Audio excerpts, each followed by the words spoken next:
Happens when a leader decides to see the truth from the ground up, only to uncover something they never expected.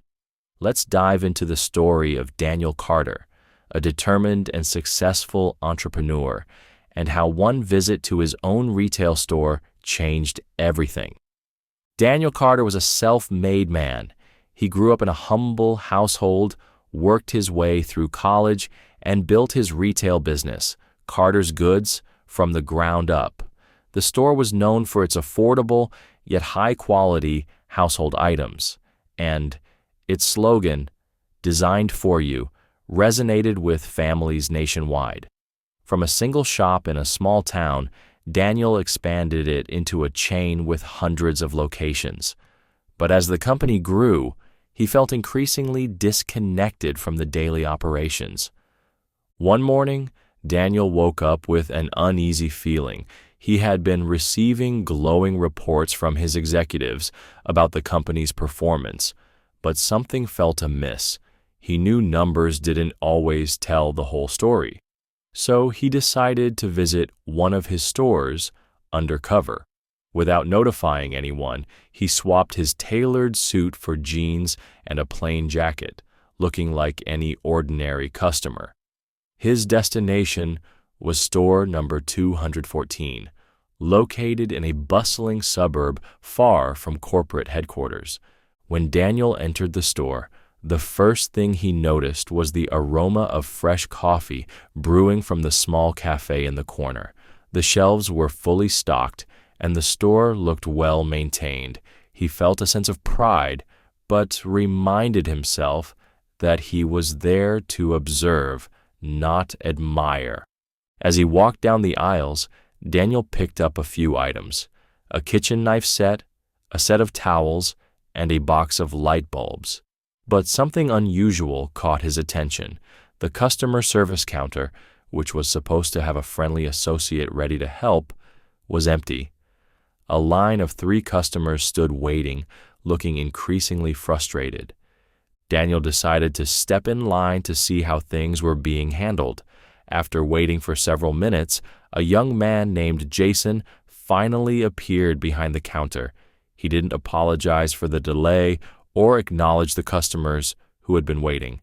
Instead, he leaned against the counter and muttered, "What do you need?" in a tone that was more irritated than helpful. Daniel watched as Jason dismissed one customer's request to return a defective blender, citing an unclear receipt policy. Another customer asked for directions to a specific product, and Jason waved vaguely toward the back of the store without looking up from his phone. When it was Daniel's turn, he smiled and asked politely, "Excuse me, could you help me check the price on this item?"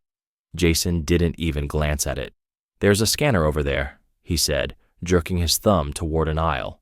Daniel was shocked. This was not the level of service his company promised. He thanked Jason and walked away, his mind racing. He decided to explore further and determine if this was an isolated issue. Daniel approached another employee, a middle-aged man named Greg, who was busy stocking shelves. Greg immediately stopped what he was doing and greeted Daniel with a warm smile.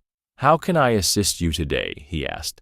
Daniel asked a few questions about the products, and Greg patiently answered each one, even recommending alternatives and sharing useful tips.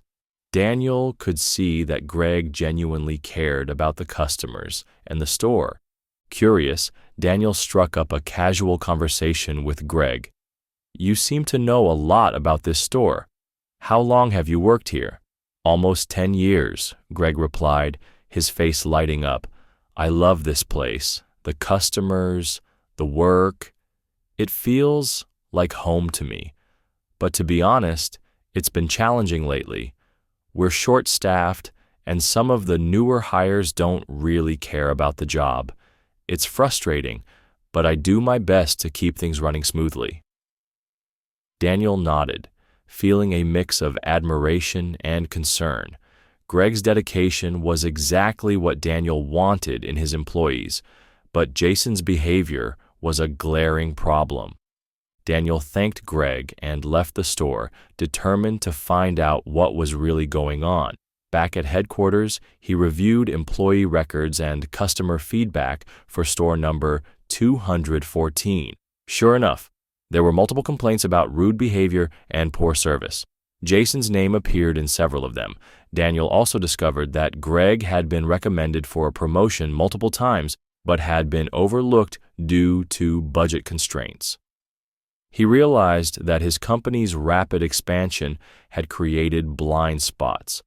Policies designed to streamline operations had unintentionally made it harder for dedicated employees like Greg to advance, while those like Jason flew under the radar. A week later, Daniel returned to store 214, this time as himself. He called a meeting with the staff and revealed his undercover visit. Jason looked uncomfortable, while Greg and the others appeared curious. Daniel addressed the group, his voice steady but firm. "I built this company with a simple vision to make life easier for people. That includes both our customers and our employees. But somewhere along the way, we lost sight of that. I saw incredible dedication from some of you and behavior that doesn't align with our values from others. This is a wake-up call for me and for all of us." Turning to Greg, Daniel said, "Your commitment and hard work haven't gone unnoticed. Starting today, you're being promoted to assistant manager. You've more than earned it." Greg's eyes widened in shock, his mouth opening slightly before breaking into an enormous grin. His coworkers clapped him on the back, cheering his well-deserved promotion. Overcome with emotion, Greg wiped a tear from his eye before shaking Daniel's hand firmly. "I don't know what to say. Thank you. I've always given my best because I love this place. This means everything to me." Then Daniel turned to Jason. "This company is built on respect for each other and for our customers. Given your attitude, it's clear this may not be the right place for you." Jason's face turned red. "You can't be serious. I've been working here for years. One bad day, and you're just throwing me out?" His voice rose, anger creeping into his tone. "This is ridiculous. You think you can just walk in here and judge me? You don't even know what it's like working here every day." Daniel remained calm. "Jason, this isn't about one bad day. There have been multiple complaints about your attitude toward customers and coworkers.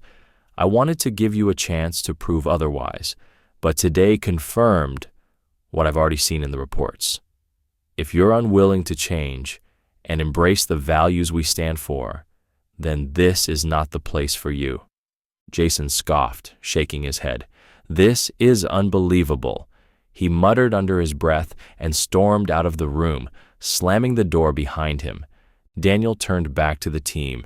"I don't take these decisions lightly, but respect and dedication are the foundations of this company. From this moment forward, we will make sure that every employee has the training and support they need to succeed. That includes rewarding hard work and addressing problems before they grow." Over the next few months, Daniel implemented major changes across the company. He introduced better training programs, increased staffing levels, and created an anonymous feedback system for employees and customers. Jason, to everyone's surprise, took the opportunity to improve. Under Greg's mentorship, he became a more attentive and reliable employee. Daniel's experience reminded him of the importance of staying connected to the heart of his business. It wasn't just about profits or expansion, it was about the people who made it all possible. And thanks to one eye-opening visit, he was able to set things right. That's the story, folks. I hope you enjoyed it. It was a pleasure sharing it with you all. Don't forget to comment below and let me know where you're watching from. It's always exciting to see the global reach of these stories. And if you haven't already, Please hit that subscribe button for more inspiring stories, insights, and tips. Thank you for watching, and I'll see you in the next one.